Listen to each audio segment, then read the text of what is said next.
जहिया तहार जय माला सोचनी करब हम सबका सोझाला होते रहे जहिया तहार जय माला सोचनी करब हम सबका सोझाला सभा बीच हंसत रहू दातावा चियार के सभा बीच हंसत रहू दातावा चियार के पावते भतार अब तो भूल गइलू यार के पावते भतार अब तो भूल गइलू यार के भूल गइलू यार के भूल गइलू यार के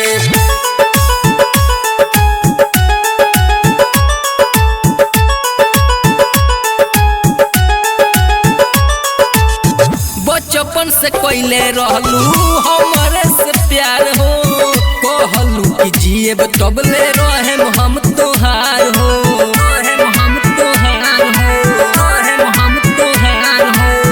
बचपन से कोइले रहलू हमरे से प्यार हो कहलू कि जिएब तबले रहेम हम तोहार हो माजा हमरा संगे मरलू ओढ़नी पसार के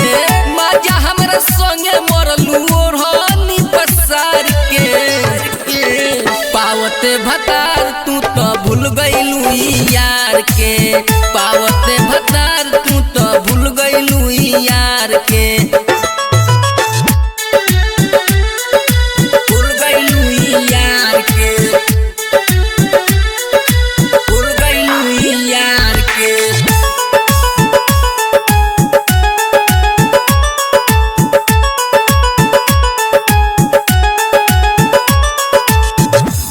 चलते भइल हमारा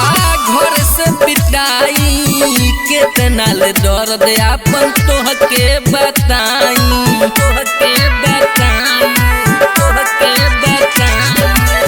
तोहरे चलते भइल हमारा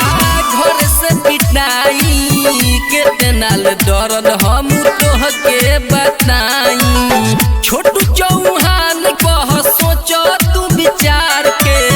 छोटू चौहान पावते भतार अब तू भूल गइलू यार के पावते भतार